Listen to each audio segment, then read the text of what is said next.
Okay, let's quickly talk about the iiRDS Consortium. iiRDS is an open source standard. It's free of charge. To use it, you just have to register with the consortium, and then you can use everything. However, the consortium is sponsored by its members, and because all this work and the maintenance and further development of the standard needs to be paid for in some way, the consortium has membership, different membership models. We have full members and associate members and also supporting members. And if you actually want to influence the standard in a way, you can do so by becoming a member, a full member, and then work in the working groups. So we have several working groups for development, for standardization.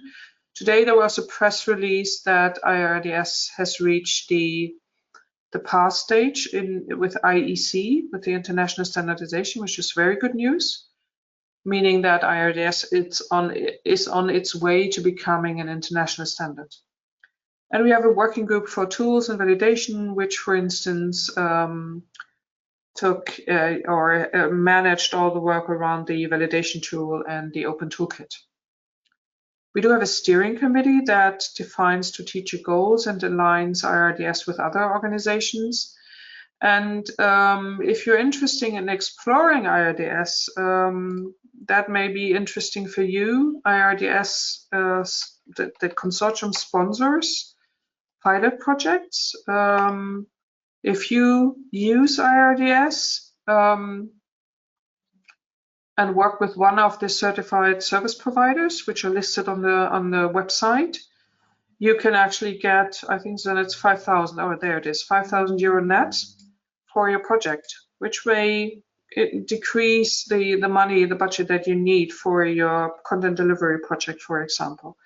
And we did this in 2022, and there's a new round that was opened and which is opened until June 23. So you can still apply for your pilot project. And of course, we would be very happy to get more members in the consortium if you want to work with us on the standard or only fund the work. Both is fine for us.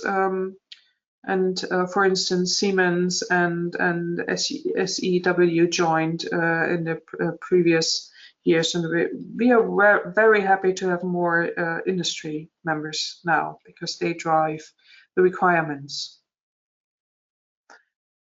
There are related standards out there in the world, and it's too much to list them all, but let me just show you the obvious candidates. I don't know whether you came across VDI 2770, which is a guideline from the German Association of Engineers. They also define an exchange format for technical documentation with a container format and metadata very, very similar to iiRDS. However, you can only assign metadata to documents, not to topics, not to fragments, and they only have 12 metadata categories. We have I think 22 main classes, and then we have a lot of subclasses. But if you want to deal with metadata, and if maybe your customer requires this, it's easy to generate VDI 2770 packages from iiRDS packages because it's a simpler format.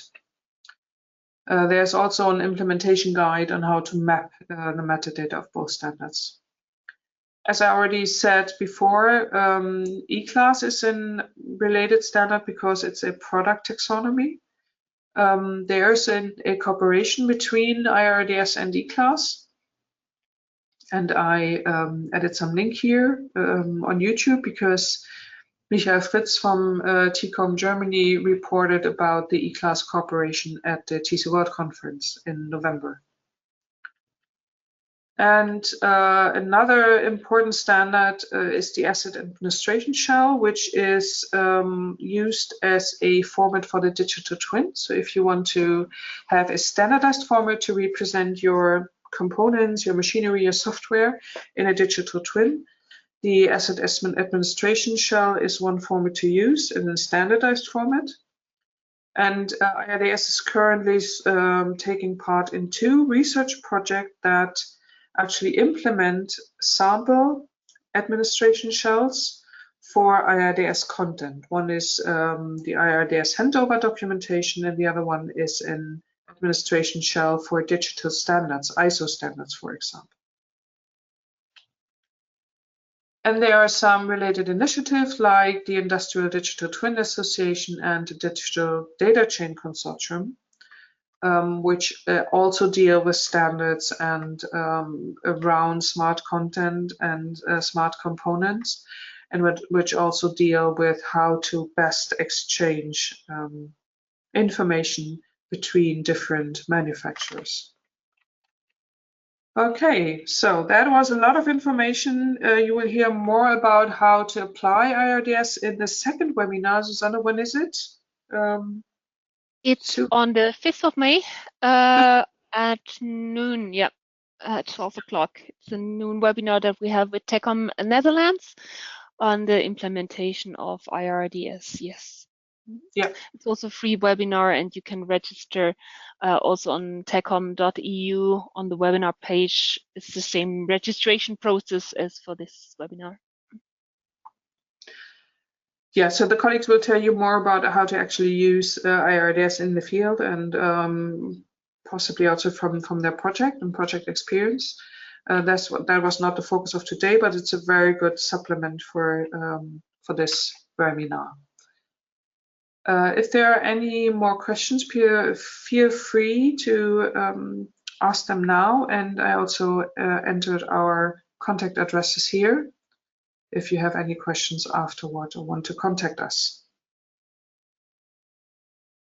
I don't see any questions in the chat yet, but maybe we'll give it a minute. But if you have a question, you can also just quickly write something in the chat, and then you can activate your audio as well. Okay, if you have any more questions, what are the main challenges when implementing iiRDS for the first time?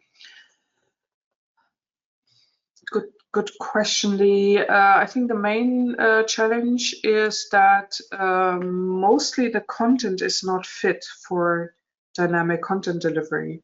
Usually content is stuck in documents. Usually you don't have that much metadata for your content.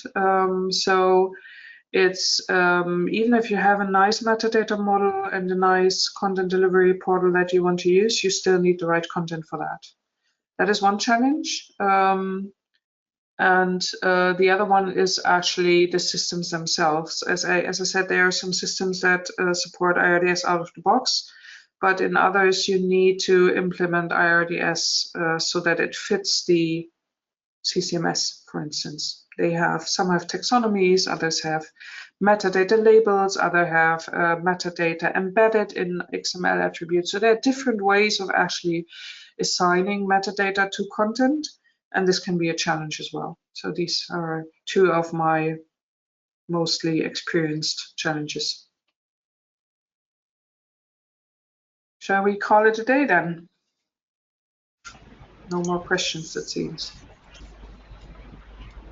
So thank you very much, everyone, for attending. On behalf of tekom Denmark, I really appreciate that you were with us today. And so that's a really, from own experience, I can tell you it's a very valuable topic to take a look into. It can help you in a lot of things. So, but you need to take your time.